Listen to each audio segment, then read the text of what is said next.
Due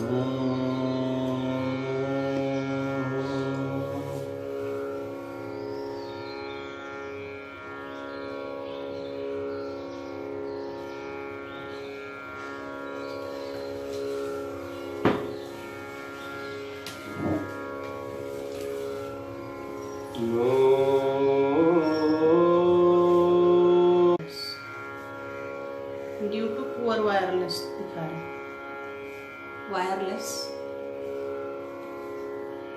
poor wireless.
शरणं प्रपद्ये।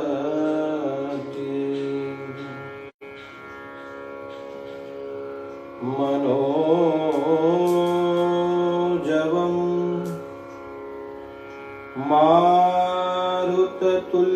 मारुततुल्यवेगं जितेन्द्रियं बुद्धिमतां वरिष्ठं वातात्मजं वानरयूथमुख्यं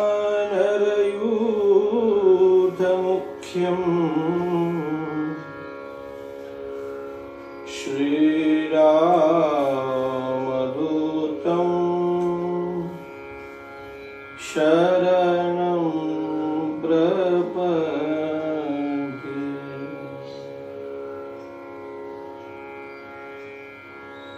श्रीराम जय जय राम, श्रीराम जय जय राम। गाओ श्रीराम जय जय राम, श्रीराम जय जय राम।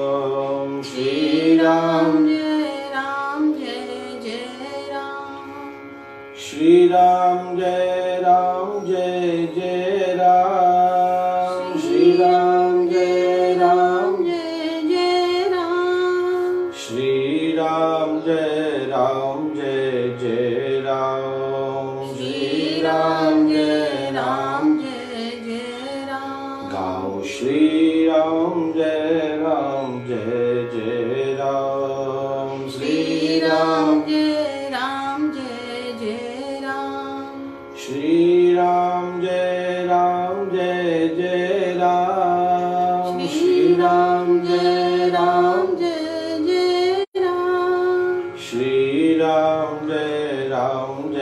जय राम, श्रीराम जय जय राम। कौशल्या के प्यारे राम, कौशल्या के प्यारे राम।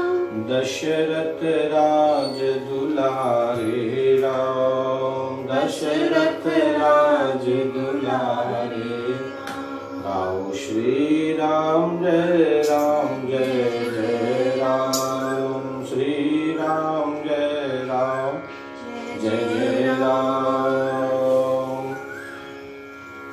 प्रभु रामचंद्र भगवान की जय, श्री बालकृष्ण लाल की जय, श्याम सुंदर यमुने महारानी की जय।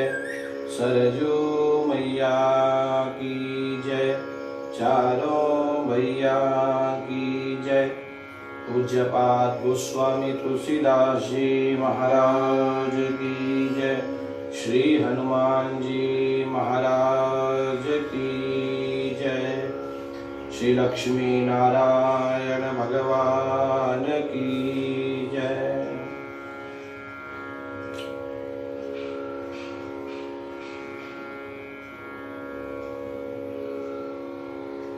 भगवान की अत्यंत महती कृपा है कि हम लोग श्रावण के इस पवित्र महीने में भगवान महादेव के अत्यंत प्रिय महादेव जिनका सतत नाम जप करते रहते हैं, महादेव सतत जपत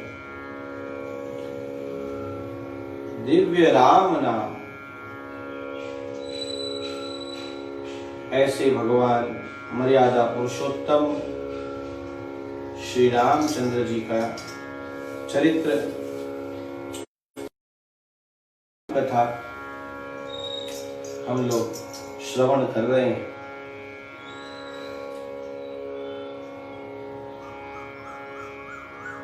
दुर्लभम त्रयीमेवेतत्, तीन बातें बड़ी दुर्लभ है। देवानुग्रह कारणम, पहली मनुष्यत्वम, मानव का शरीर मिलना बड़ा दुर्लभ है।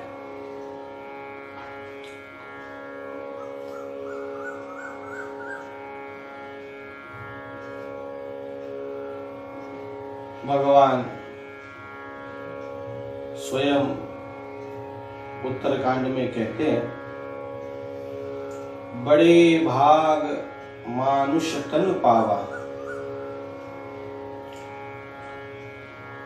दुर्लभो मानुषो देहो, ऐसा कहा गया हमारे यहाँ पे। मनुष्य का जीवन बड़ा दुर्लभ है, लेकिन देवानुग्रह भगवान ने कृपा करके हम लोगों को ये देह दे दिया।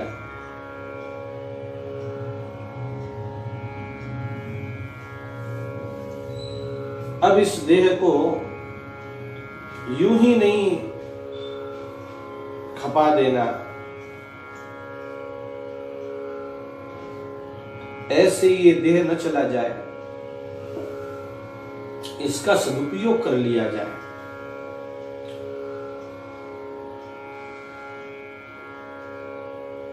पिता ने अपने 3 पुत्रों को 1-1 लाख रुपया दिया और कहा इसको संभाल के रखना। एक पुत्र ने यूं ही खर्चे कर दिए, दूसरे ने वैसे के वैसे रखे, लेकिन तीसरे ने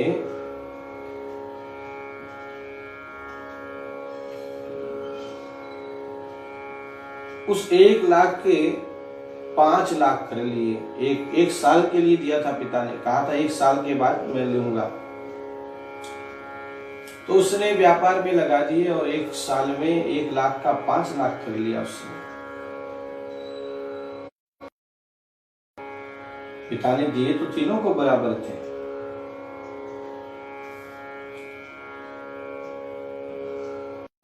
अब बुद्धिमान कौन? बुद्धिमान उसी पुत्र को कहा जाएगा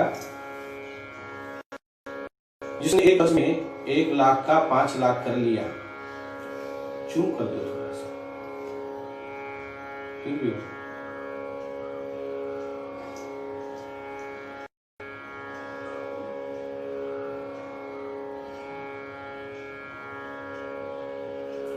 ऐसे ही भगवान ने हम सबको ये मानव देह दिया है,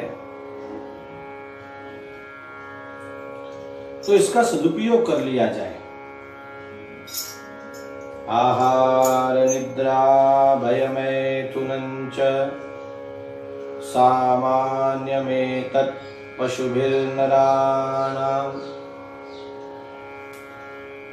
आहार, निद्रा, भय, मैथुन, ये तो अन्य योनियों में भी है। जितना आनंद मनुष्य को रसगुल्ला खाने में आता है, उतना ही आनंद गैया मैया को घास खाने में आता है।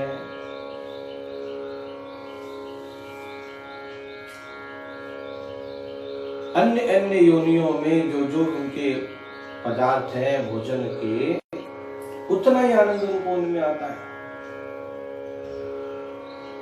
आहार, निद्रा, नींद सब लेते हैं, आप हम सब लेते हैं। और ऐसे ही पशु योनि में पशु भी नींद लेते हैं, सभी लोग। भय, हमको सर्प से भय लगता है तो सर्प को भी हमसे भय लगता है, उनमें भी भय बना रहता है। और प्रजोत्पत्ति, उनके भी बच्चे होते हैं, हमारे भी होते हैं।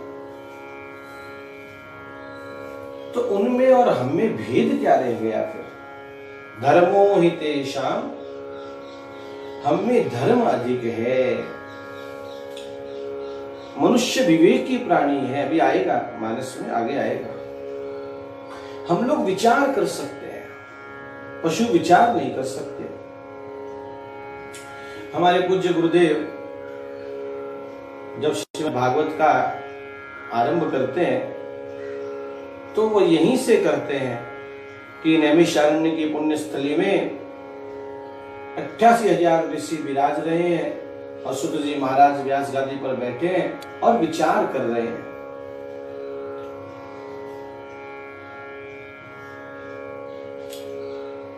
ये विचार मनुष्य कर सकता है, पशु नहीं कर सकता। तो विचार करना चाहिए कि ये देह हमारा ऐसा ही न चला जाए, छोटी मोटी बातों में फंस के न रह जाए हम लोग। सामान्य में तक आहार, निद्रा, भय मैथुन में ही नहीं चला जाए जीवन। थोड़ा धर्म कर्म किया जाए, थोड़ा चिंतन किया जाए, मानव जीवन का चिंतन किया जाए। और यही बतला रही है, हम लोग चिंतन ही तो कर रहे हैं। पहले रामायण के 7 श्लोक हम लोगों ने गाए, कल 500 के देखे। पंच देवताओं की आराधना, गणपति, सूर्य, नारायण, महादेव और देवी, ये पंचायतन है हमारे यहाँ पे।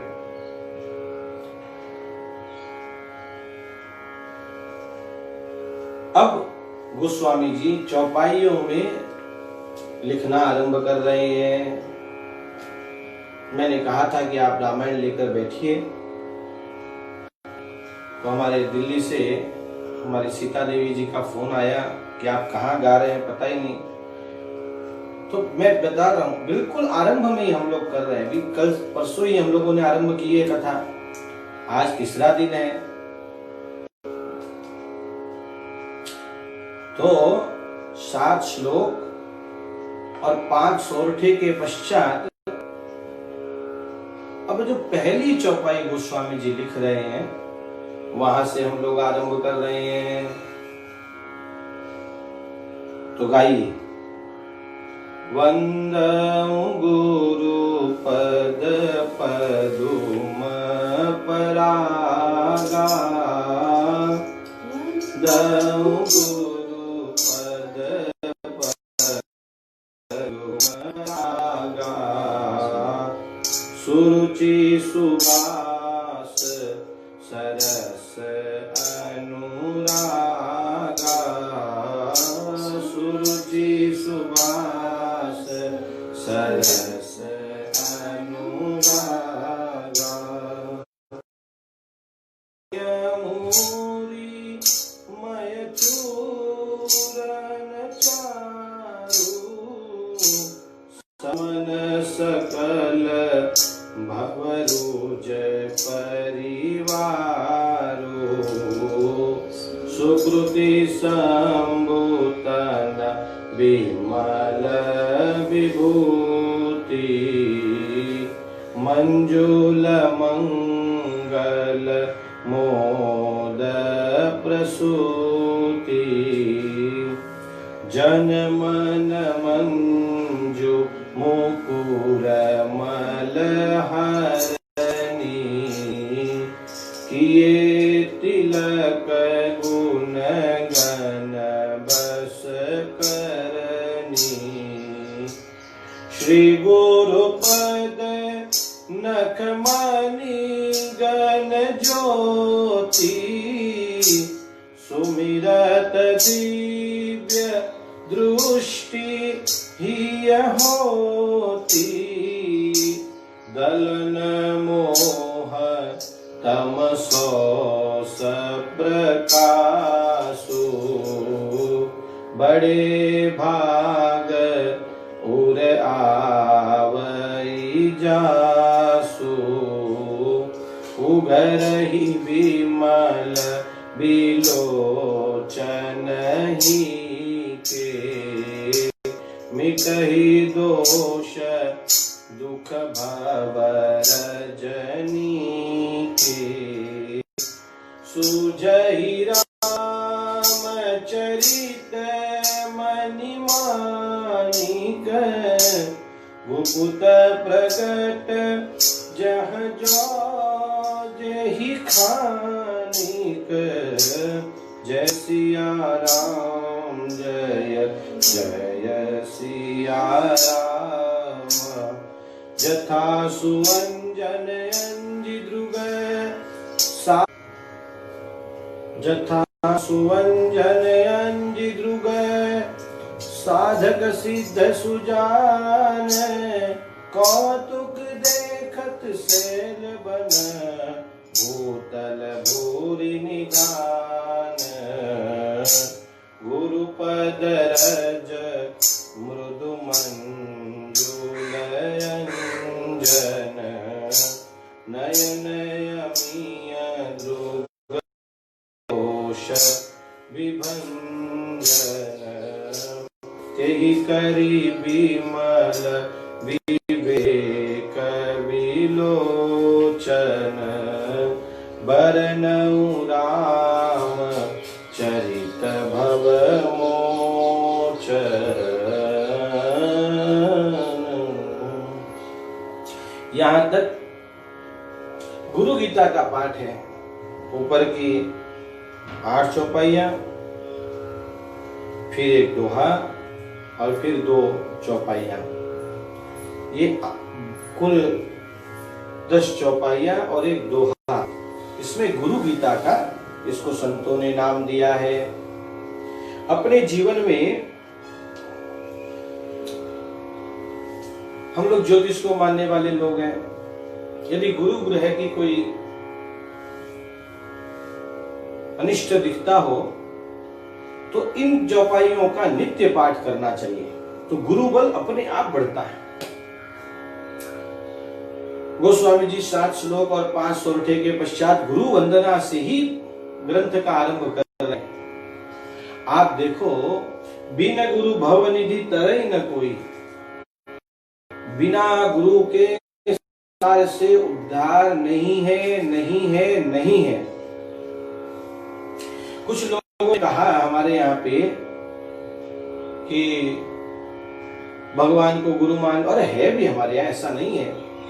तुम त्रिभुवन गुरु वेद बखाना, भगवान महादेव को हमारे यहाँ गुरु कहा गया।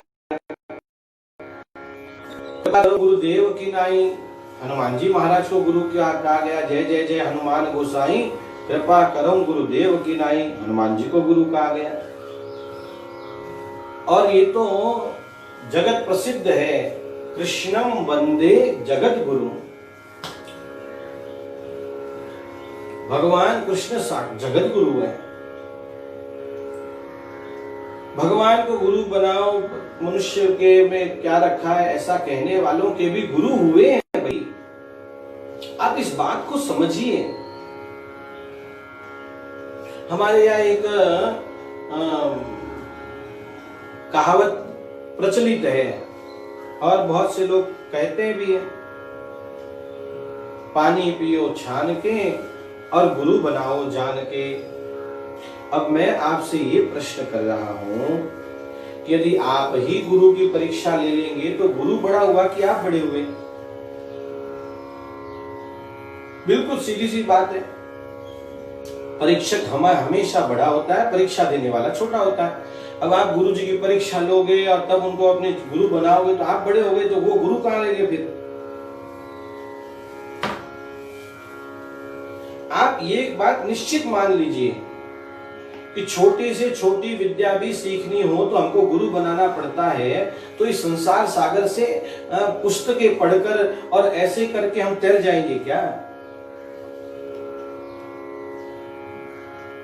संभव है क्या? आप सोचो तो सही थोड़ा सा।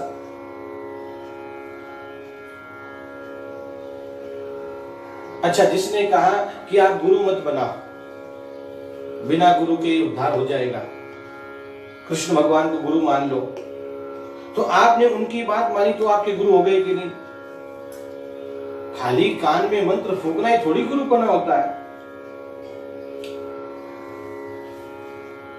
आप समझ बातों को समझिए। दिया कितना ही सोने का हो, चांदी का हो, पीतल का हो, मिट्टी का हो, कितना ही अच्छा क्यों नहीं हो दिया, लेकिन जब तक उसमें ज्योत प्रज्वलित नहीं है तब तक वो प्रकाशित नहीं कर सकता।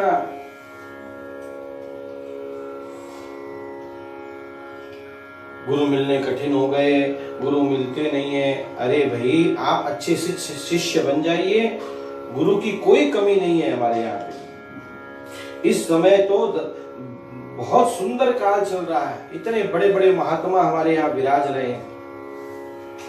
हमारे स्वयं के गुरुदेव भगवान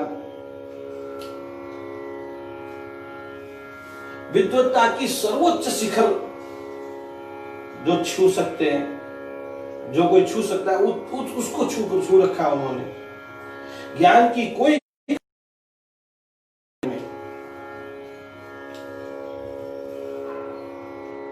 वैराग्य, नैष्ठिक ब्रह्मचारी हैं आप।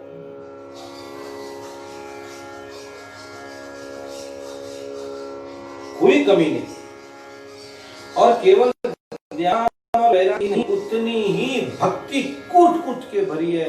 आप जब उनके मुख से उद्धव चरित्र सुनिए, उनके मुख से ध्रुव का चरित्र सुनिए, आप उनके मुखारविंद से सुदामा चरित्र सुनिए, डूब जाते हैं पूरे। ऐसे हमारे गुरुदेव, वो हमारे गुरुदेव इसलिए मैं नहीं कह रहा हूं,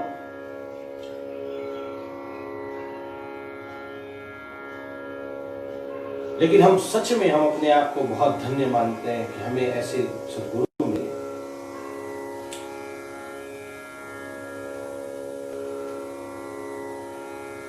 जब तक शिष्य में गुरु निष्ठा नहीं है, जब तक जीव में गुरु निष्ठा नहीं है, उसकी सारी निष्ठाएं विफल हैं। आप लिख कर रखिए ये बात।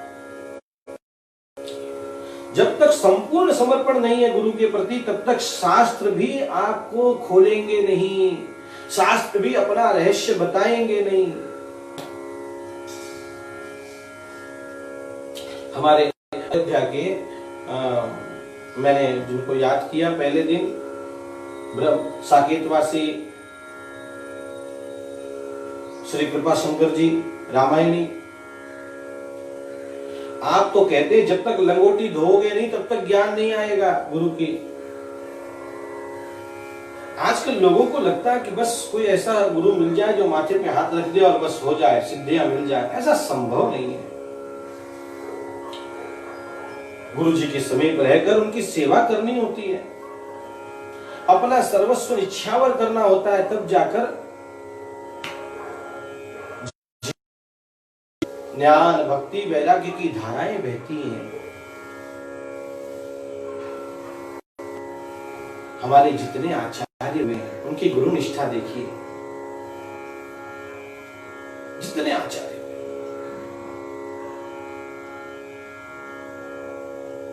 हमारे गुरुदेव भगवान जिन पर अगाध श्रद्धा रखते हैं, ऐसे प्रज्ञाचक्षु श्री गुलाबराव महाराज, कैसी प्रगाढ़ श्रद्धा बाबा जी पंडित की, पूरी डूब गए महाराज की सेवा में, पूरी डूब गए, अपने आप को पूरा खपा दिया। और जब महाराज चले गए और जाने के बाद निर्णय हुआ कि भाई कौन गादी पर बैठेगा, तो कहा कि महाराज ने प्रज्ञाचक्षु थे, फिर भी आपने 125 से अधिक ग्रंथ लिखे हैं, तो उस एक क्लिष्ट श्लोक रख दिया कि जो कोई इसकी व्याख्या करेगा वही उनकी गादी पर बैठेगा। अब उनके बड़े बड़े विद्वान शिष्य सब बैठे रह गए, कोई कर नहीं पाया। बाबा जी महाराज ने विनम्रता से कहा, आप कहो तो मैं करूं। और बाबा जी महाराज की ऐसी व्याख्या की, सब देखते ही रह गए, कहां से आया ये? केवल समर्पण, समर्पण और समर्पण। आप कुछ मत करिए, सेवा में वही आपका उद्धार कर देगी। मलुक पीठाधीश्वर श्री राजेंद्र दास जी महाराज द्वारा जी, आप अनेक ऐसे प्रसंग सुनाते हैं। शिष्य आया और गुरुजी ने कहा रसोई की सेवा करो, आया था अध्ययन के लिए, भगवत प्राप्ति के लिए। और ऐसे ही होता है, अनेक बार लोग सेवा नहीं करना चाहते, लोग कहते हैं बस हमको तो बस आप जो है कुछ उपाय बता दो, और फिर वो सेवा में लग गए। सुबह से रात्रि तक, सुबह उठे कि चौका, भगवान का बाल भोग तैयार हो रहा है, महात्मा बाल भोग ले रहे हैं, फिर राजभोग की तैयारी हो रही है, फिर ब्यारू हो रहा है, फिर दिन भर चौके में लगे। अब चौका साफ हो रहा है, अब बर्तन धो रहे हैं। हम लोगों को कोई इतना काम बोल दे तो हम लोग बोल दे बस हम ही एक मिला क्या आपको। और फिर एक दिन सफाई करते करते किशोरी जी के दर्शन हो गए,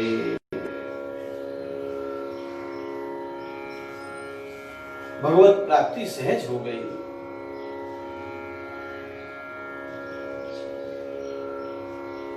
कितने उदाहरण है। पंदं गुरु पद पदुम परागा, तो बिना गुरु महाराज के पद्म पराग में प्रणाम किए संभव नहीं है। इसलिए गोस्वामी जी ग्रंथ के आरंभ में ही गुरु भगवान को वंदन कर रहे हैं। वंदना। और एक बात याद रखिए, वंदन जीव के सारे बंधन तोड़ देती है, जीव को सारे बंधनों से मुक्त कर देती है। वंदना क्या प्राप्ति होती है गुरु महाराज के चरणों में प्रणाम करने से, पराग में आनंद करने से? सुरुचि सुबास सरस अनुरागा, चारों जो हमारे यहाँ फल कहे गए, धर्म अर्थ काम मोक्ष, चारों की प्राप्ति सहज हो जाती है। अमृतमय चूर्ण है गुरुदेव के चरण कमल की रज, जिनका अंजन करने से, और भवरुज परिवारों, अमृत ये की घुटी है ये, जिसको पीने से जीव इस संसार के भव रोग से सहज मुक्त हो जाता है। और गुरु महाराज के चरणों की रज का तिलक करने से सारे गुण जीव में आ जाते हैं। सारे गुरु महाराज के चरणों का, के नख की ज्योति का, श्री गुरु पद नख मणि गण ज्योति, सुमिरत दिव्य दृष्टि होती। भगवान ने अर्जुन को दिव्यम ददामि ते चक्षुः, दिव्य दृष्टि दी देखने के लिए। आप विश्वास मानिए, आप रोज सद्गुरु के चरण कमलों के पद नख की ज्योति का ध्यान करिए, अपने आप दिव्य दृष्टि सहज आ जाएगी। बड़े भाग से ये प्राप्त होती है। और उससे क्या होगा? उघरई बिमल बिलोचन ही अके। ये लौकिक आंखें हैं जिससे हम और आप दर्शन कर रहे हैं, देख रहे हैं, लेकिन गुरु महाराज के चरणों का ध्यान करने से, उनके पदनख का ध्यान करने से, उनकी ज्योति का ध्यान करने से भीतर की आंखें खुल जाएंगी और मिटहि दोष दुख भवरजनी के। सारे दोष और सारे दुख नष्ट हो जाएंगे। और क्या होगा? सूझहि राम चरित मणिमानिक। भगवान के चित्र दिखने लग जाएंगे। ऐसे सद्गुरुदेव भगवान को हम सब प्रणाम कर रहे हैं। मैं पुनः विनम्र प्रार्थना करूं, आप जहां भी समर्पित हैं, आपने जहां से दीक्षा ली है, पूर्ण निष्ठा में समर्पित हो जाइए। सारे शास्त्र अपने आप आपके सामने खुलने लग जाएंगे।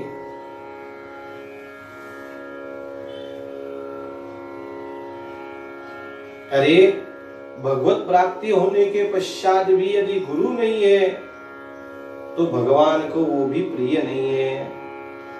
हम लोग महाराष्ट्र के पुणे में बैठे हैं,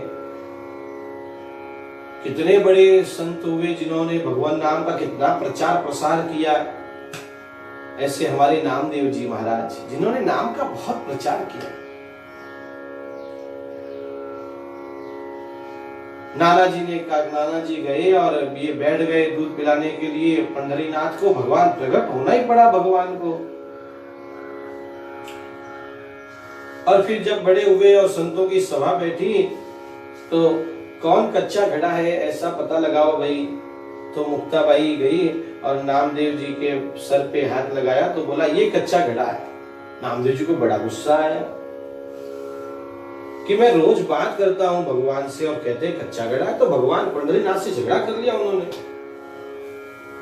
तो पंढरीनाथ ने कहा कुछ नहीं है, तुमने गुरु नहीं बनाया अभी तक। और फिर विश्वभा खेचर को आपने गुरु बनाया। भगवान पंढरीनाथ ने उनको भेजा, वो जहां पांव रखे वहीं शिवलिंग प्रकट हो जाए। तो वो महात्मा बैठा है और उसने शिवलिंग पर पांव रखा है, तो कहा तुम मेरा पांव उठाकर ऐसी जगह रख दो जहां शिवलिंग नहीं है। उठाकर रखा, जहां रखे वहीं शिवलिंग प्रकट हो जाए। और फिर विश्वभा खेचर को गुरु बनाया और तब नामदेव पूर्ण हुआ। गुरु तो पूर्ण करा। कितने ही प्रसंग हैं ऐसे, कितने ही प्रसंग। चीत स्वामी जी जब तक श्री वल्लभ के चरण नहीं बनाया तब तक उनकी विद्वता कहां पूर्ण हुई।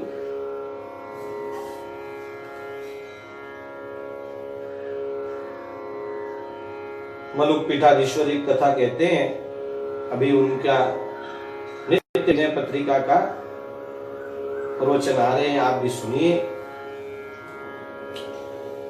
तो उसमें एक पद्मनाभ की कथा उन्होंने कही, पद्मनाभाचार्य की, कि जो पद्मनाभाचार्य जो है शास्त्रार्थ करने निकले।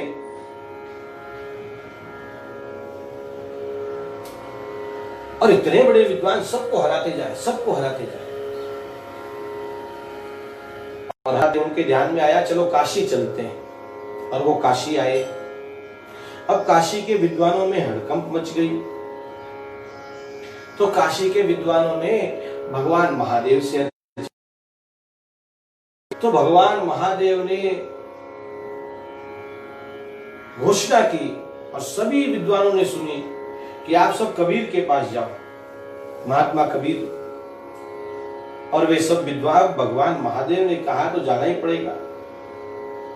और कबीर तो बिल्कुल पहुंचे महात्मा, वहां गए और कहा कि ऐसे ऐसे भगवान महादेव की आज्ञा हुई है तो उन्होंने कहा अब हम क्या, हम तो अनपढ़ हैं, पढ़े लिखे हैं नहीं, फिर भी आप भगवान महादेव ने कहा है तो ठीक है। अब शास्त्रार्थ क्या होता है यही हमको पता नहीं है, लेकिन अब भगवान महादेव की आज्ञा हुई है तो भाई देखो मैं तो कहीं जाता नहीं, ऐसा करो आप उनको यहीं ले आओ मेरे पास। और फिर सारे विद्वान मिलकर पद्मनाभाचार्य के पास गए और कहा कि देखिए आप यहाँ काशी में तो गली गली में विद्वान हैं, आप किस किस को हराएंगे, आप हमारे कबीर दास जी को हरा दीजिए तो बस हम सब पूरी काशी आप हार मान लेगी। अब उसको भी लगा कि भाई अच्छी बात है, चलो एक को हराने से पूरी काशी जीत ली जाएगी। अब महात्मा पहुंचे, महात्मा कबीर दास जी के पास पद्मनाभाचार्य पहुंचे और बखान करने लग गए कि हमने ये पढ़ा है, हमने ये किया है, हमने ऐसा किया है, आप कोई भी प्रश्न करिए हम उसका उत्तर देंगे, उसका खंडन करेंगे, आप कुछ भी पूछो। तो कबीर जी ने बड़े सहज भाव से कहा कि देखो भाई हम अनपढ़ महात्मा हैं, हम कहाँ पढ़े लिखे हैं, शास्त्र वगैरह क्या जाने, हमें कोई जिज्ञासा नहीं है, हम पूर्ण समाधानी है। आपके भीतर कोई प्रश्न हो तो आप पूछो। अब वो इतना बड़ा विद्वान, उसने कहा नहीं नहीं आप पूछो। अंत में कबीर जी ने कहा ठीक है चलो मैं ही एक प्रश्न करता हूं। और उसने दावा कर रखा था कि आप कुछ भी कहेंगे मैं पटाख से उसका उत्तर दूंगा। तो कबीर दास जी ने कहा ये बताइए, हम तो एक ही प्रश्न, हमारे भीतर कोई प्रश्न है नहीं, फिर भी आप इतनी जबरदस्ती कर रहे हैं, तो एक ही प्रश्न हमको बता दीजिए कि आपने पढ़कर जाना है कि जानकर पढ़ा है। अब महात्मा वो पद्मनाभाचार्य उलझ गए कि यदि पढ़कर जान लिया होता तो इस शास्त्रार्थ के चक्कर में पढ़ते नहीं, पर ब्रह्म भगवान के भजन में लग जाते, और भजन में लगना है ये जानकर पढ़ाई करते तो भी शास्त्रार्थ नहीं करते, उत्तर देते नहीं बना उनके मुख से, और अंत में उन्होंने हार मान ली। अब लेकिन इतना बड़ा पढ़ा लिखा विद्वान और बिल्कुल साधारण से दिखने वाले कबीर दास जी का शिष्य कैसे बन जाए, उनको गुरु स्वरूप में स्वीकार कर लिया भीतर से कि ऐसी शिक्षा आज तक किसी ने नहीं बताई, लेकिन स्वीकार कैसे कर ले। तो चले गए, वहां से चले गए और उस पेड़ पर भगवान महादेव ने एक लीला की। वहां सारे प्रेत ही प्रेत बैठे उस पेड़ के ऊपर। इतने में एक नया प्रेत आकर वहां बैठ गया। तो वहां जो प्रेत बैठे थे उन्होंने कहा ए कहां बैठते हो? अरे बोले डाली खाली है। अरे बोले खाली नहीं है, ये रिजर्व है पहले से। बोले रिजर्व है? बोले हाँ। बोले एक विद्वान है पद्मनाभाचार्य, वो जब शरीर छोड़ेगा तो प्रेत बनेगा और इस डाली पर आकर हमारे पास रहेगा। तो उन प्रेतों ने कहा, उस प्रेत ने पूछा, वो तो इतने बड़े विद्वान है, सब कुछ जानते हैं, फिर भी वो प्रेत बनेंगे? अरे बोले नहीं, उसका पूर्ण समर्पण नहीं है अपने गुरु के प्रति, और खाली जो विद्वत्ता का एक अभिमान भीतर लेकर बैठा है, और जो इस प्रकार होता है वो प्रेत योनि में ही जाता है। बस ये तो भगवान महादेव की लीला थी, इतना सुनना था। और पद्मनाभाचार्य दौड़े दौड़े आए और गुरु जी के चरणों में गिर गए, कबीर के चरणों में, और कबीरदास जी से बोले मुझे अपना, मैं पूर्ण आपको समर्पित होता हूं। तो कबीरदास जी ने कहा, पहले जो कुछ भी विद्या है सब अपनी विद्या का अहंकार सब जो है गंगा जी में डाल के आओ। और फिर पद्मनाभाचार्य वहां से उठे उन्होंने गंगा स्नान किया, कोरे होकर कबीरदास जी के पास आए और फिर भजन में लग गए और फिर अनेक घटनाएं घटी। वो सब आगे की बातें। मुझे कहना इतना ही है कि बिना गुरु को समर्पण किए जीवन सिद्ध नहीं है, मुझे इतना ही कहना है। तो आइए पुनः एक बार गुरु महाराज को प्रणाम करें सब लोग। गुरुर्ब्रह्मा गुरुर्विष्णु गुरुर्देवो महेश्वर गुरुः साक्षात् परब्रह्म तस्मै श्री गुरवे नमः। अच्छा, एक बार गुरु को समर्पित हो गए तो गुरु महाराज ऐसी दृष्टि कर देते हैं, पलट दई मोरी नयन पुतरिया, चरण दास गुरु कृपा कीनी पलट दई। आंखें वही होती हैं लेकिन दृष्टिकोण सारा गुरुदेव बदल देते हैं। फिर संसार नहीं दिखता, फिर जगत नहीं दिखता, जगदीश्वर दिखता है सब जगह, भगवान दिखने लग जाते हैं। और इसलिए गोस्वामी जी अब राम कथा आरंभ कर रहे थे, उसके पूर्व ही उन्होंने वंदौ प्रथम मही सुर चरना मोह जनित संशय सब हरना सुजन समाज सकल गुण खानी करहु प्रणाम सप्रेम सुबानी। अब धरती पर जो भूदेव हैं, महीसुर हैं, उनको प्रणाम किया। भगवान ब्राह्मण प्रिय है, ब्राह्मण इस धरती के देवता हैं, उनको प्रणाम किया। कौन से ब्राह्मण देवता? जो मोह रूपी, मोह जनित जितने संशय हैं सबका हरण कर लेते हैं। मोह जनित संशय सब हरण, ऐसे को प्रणाम किया। फिर साधु चरित शुभ चरित कपासु निरस विशद गुणमय फल जासु, और फिर साधु समाज को प्रणाम किया। ये चलते फिरते जंगम है, प्रयागराज है, वो प्रयागराज में जाने पर फल मिलता है। ये तो चलते फिरते हैं, सहज आपके घर भी पधार जाते हैं, हम लोगों पर कृपा कर देते हैं। मुद मंगलमय संत समाज हो। हाँ, तो जैसे प्रयागराज में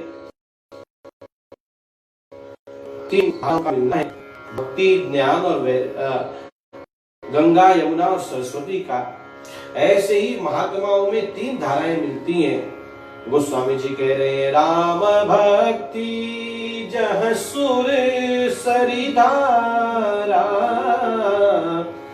सरसई ब्रह्म विचार प्रचार विधि निषेधमय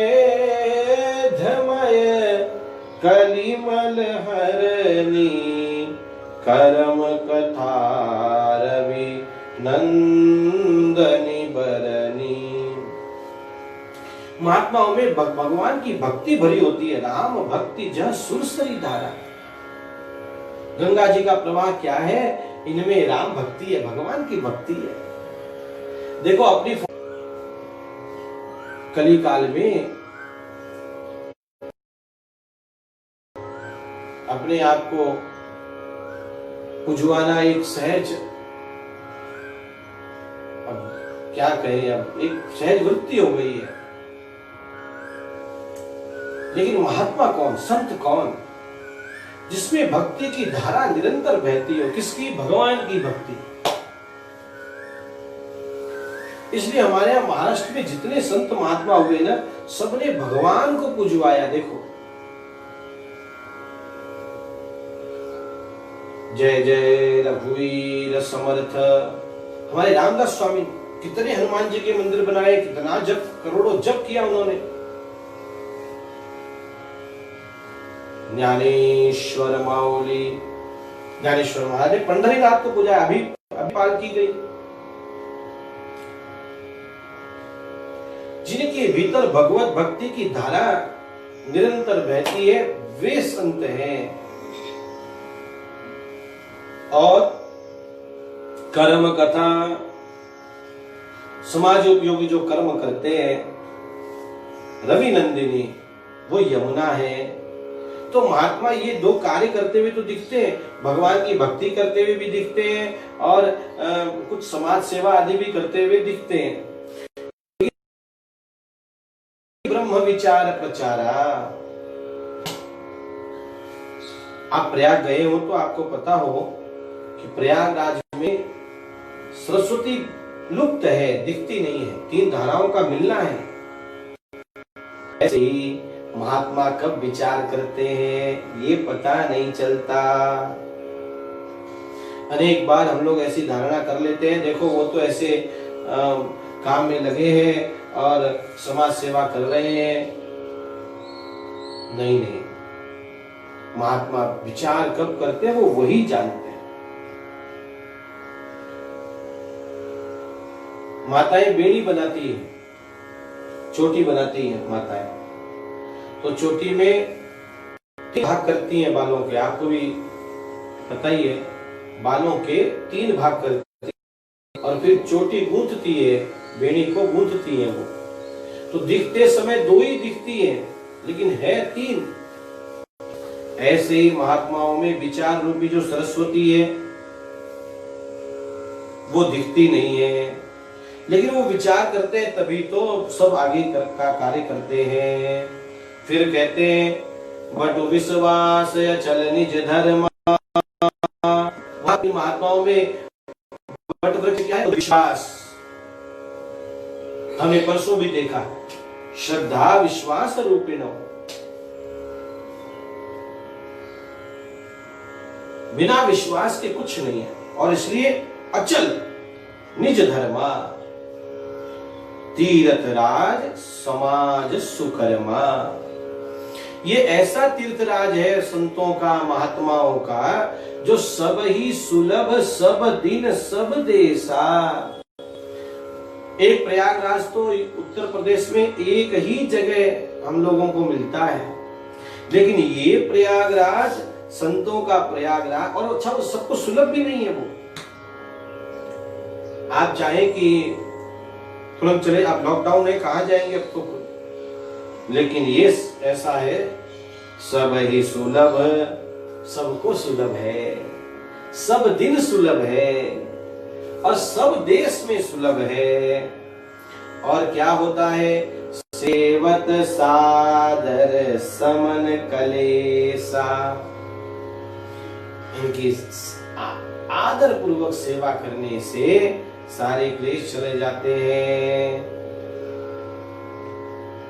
वहां जब स्नान करते हैं तब जब पुण्य मिलेंगे तब मिलेंगे, लेकिन यहां तो तुरंत संत रूपी प्रयाग में स्नान करने पर तुरंत फल मिलता है।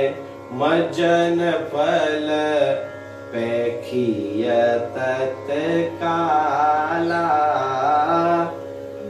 काक होई पिक बक उमराला।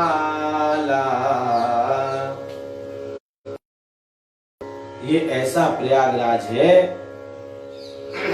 जिसमें स्नान करते ही कौवा जो है, काक होई पिक, कौवा तुरंत कोयल बन जाता है और बगुला हंस बन जाता है।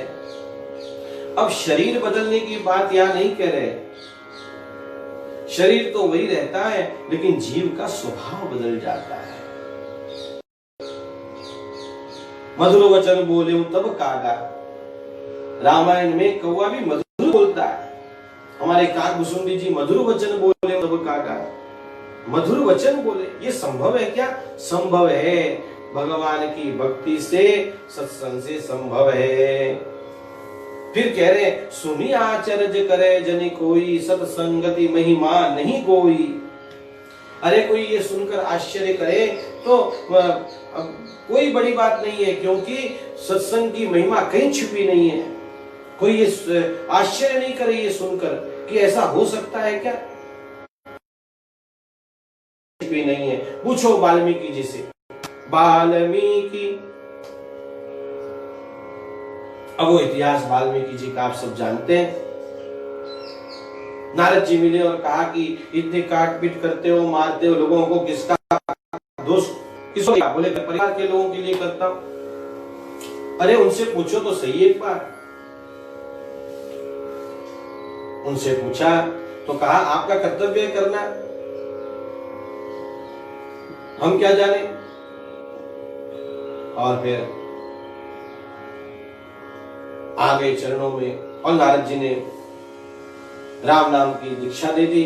राम भी बोला नहीं गया, मरेति जप सर्वदा, उल्टा नाम जपत जग जाना, वाल्मीकि भय ब्रह्म समाना। कौन नहीं जानता वाल्मीकि जी का इतिहास? अरे कौन नहीं जानता नारद जी का इतिहास? उपवरण नाम के गंधर्व रहे,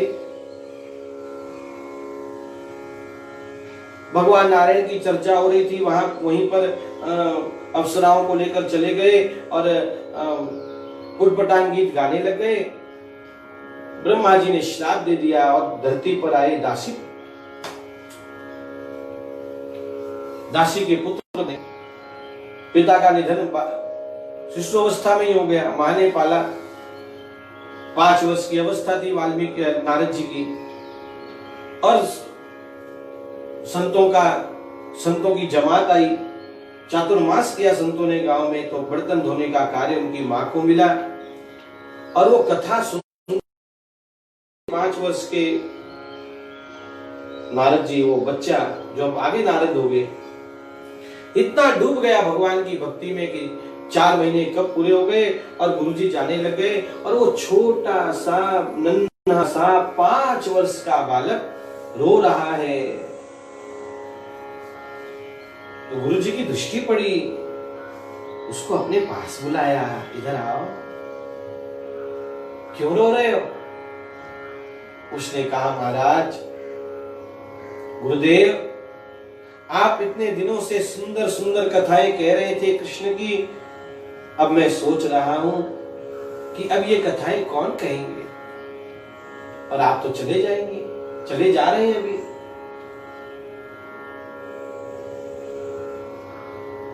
वो नन्हा सा बालक अपनी मां से पूछता, मां,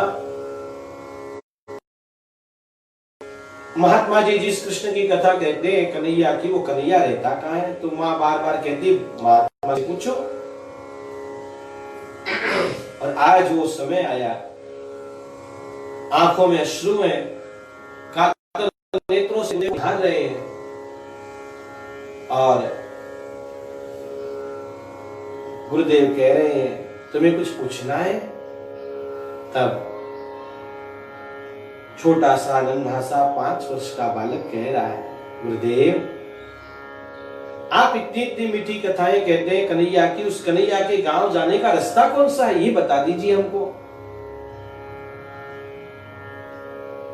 ये सुनकर गुरुजी के भी नेत्र लबालब भर गए। वाह, कथा सुनने के पश्चात भगवान से मिलने की उत्कंठा जागृत हो जाए जीव में, यही कथा का की फलश्रुति है।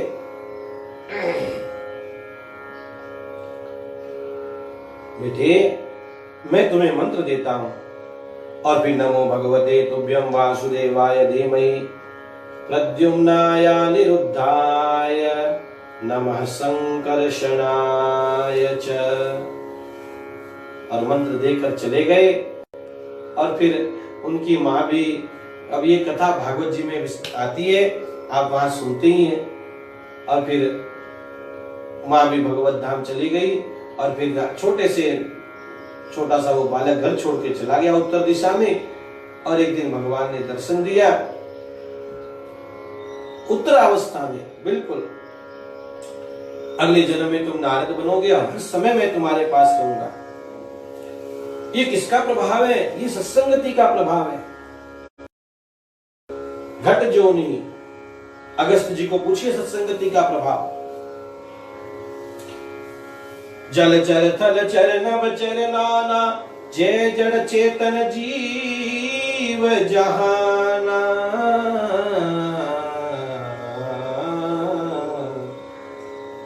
कोई भी हो, जलचर, थलचर, नभचर, जीवन में ये 5 चीजें सत्संगति से ही मिलती हैं।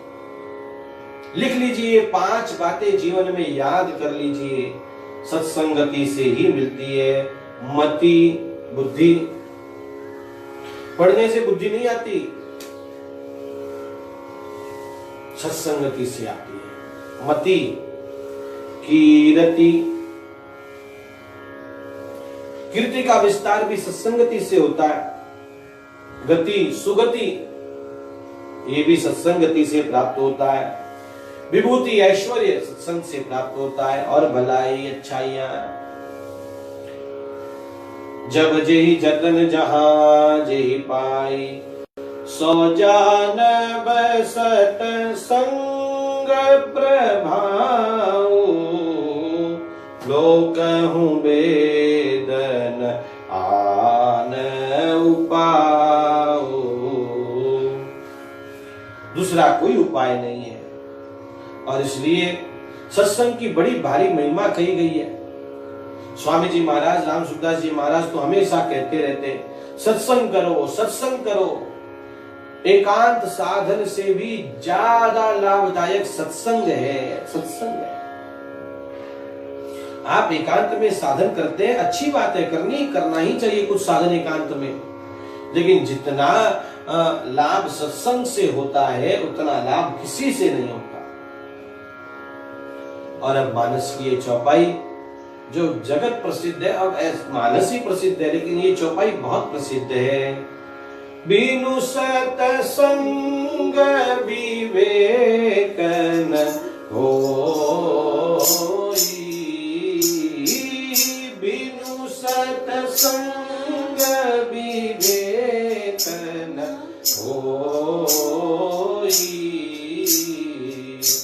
राम कृपा बिनु सुलभन सोई, राम कृपा बिनु सुलभन सोई।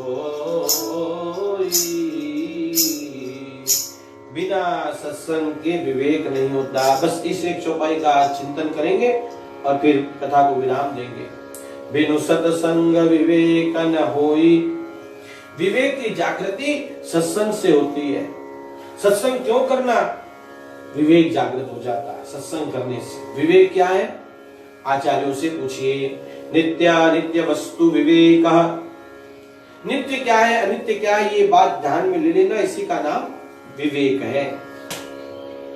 अब आप चिंतन करिए, नित्य क्या है? नित्य एक परमात्मा को छोड़कर कुछ भी नहीं है। एक ठाकुर जी नित्य है, बाकी सब अनित्य है। ये संसार दिखने वाला सब अनित्य है। लेकिन इतनी सी बात जानने के लिए वर्षों लग जाते हैं, वर्षों। और इसलिए गोस्वामी जी आगे लिख रहे हैं, राम कृपा बिनु सुलभन सोई। कुछ भी कर रहे हैं और नाम सत्संग का दे देते हैं। स्वयं कुछ पता, स्वयं का अध्ययन नहीं, स्वयं का सद्गुरु सेवा नहीं, स्वयं का साधन नहीं, और फिर भी सत्संग कर रहे हैं। हमारे एक परिचित हैं, गीता जी पर प्रवचन कर रहे थे।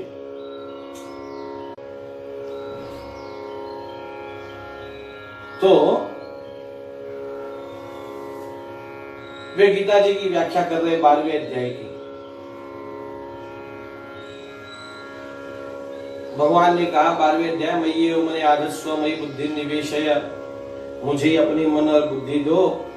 तो वे कह रहे थे, भगवान अपने आप को नहीं कह रहे, भगवान कह रहे हैं मेरे भीतर जो अव्यक्त बैठा उसको दो, लो। अरे भगवान, अरे हमारे भीतर भगवान बैठे, भगवान के भीतर कौन बैठा? अब लेकिन ये बातें वही करते हैं जिनकी पूर्ण शरणागति नहीं है।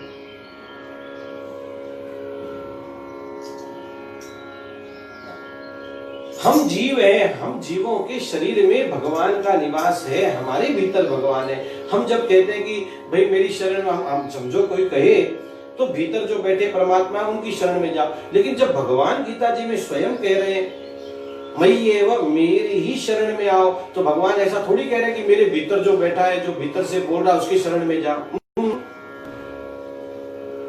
और फिर इस प्रकार की बातें समाज में भ्रम फैलाती हैं।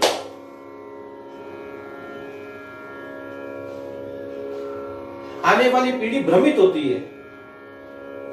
एक बात निश्चित याद रखिए,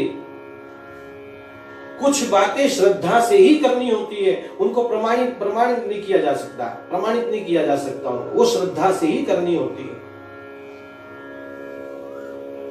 और ज्यादा प्रमाणित करने गए तो वो भी सब हाथ धोकर बैठना पड़ जाए। और अनेक बार हम लोगों ने कहा है कि अनेक बार फिर रक्षक ही भक्षक बन जाते हैं। करने गए अच्छा और हो जाता बुरा। और इसलिए बिनु सत्संग विवेक न होई, ऐसे लोग अपने में ही डूबे रहते हैं, अपनी बुद्धि का ही ऊहापोह करते रहते हैं, तर्क कुतर्क करते रहते भीतर, सत्संग मन से करते ही नहीं ऐसे लोग। और इसलिए जब भी किसी महात्मा के पास बैठिए, अपने भीतर से सब खाली करके बैठिए, तो उन महात्मा के कहे गए वचन प्रवचन आपके भीतर आएंगे, तब सच्चा सत्संग होगा। हम लोग सत्संग में भी बैठते हैं तो अपनी बुद्धि से सोचते रहते हैं बातों को, नहीं, खाली हो जाइए। राम कृपा बिनु सुलभ न सोई। समय हो गया है, अब कथा को ही विराम दे रहे हैं। अब इसके आगे गोस्वामी जी संतों की वंदना फिर से करेंगे, खलों की वंदना करके फिर कथा आरंभ आदि करेंगे, वो सब हम लोग कल देखेंगे। आज यही कथा को विराम दे रहे हैं।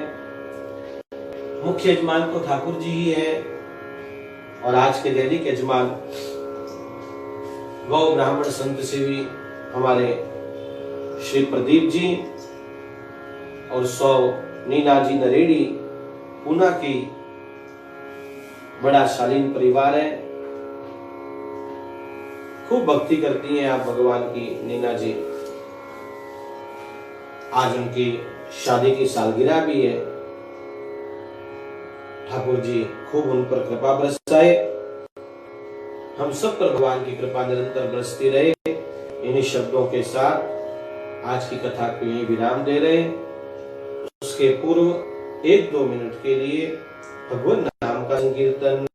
हरे राम राम राम सीता राम राम राम, हरे राम राम सीता राम राम राम, हरे राम राम राम सीता राम राम राम, हरे राम राम राम सीता राम राम राम, हरे राम राम राम सीता राम राम राम, हरे राम राम राम सीता राम राम राम, हरे राम राम राम सीता राम राम राम, हरे राम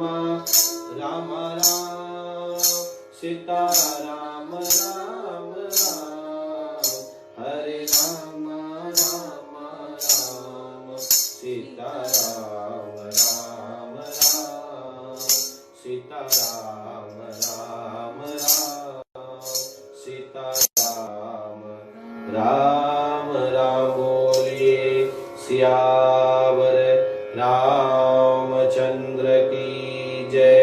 श्री हनुमान जी महाराज की जय। सद्गुरुदेव भगवान की जय। नमः पार्वती पतये। हर हर महा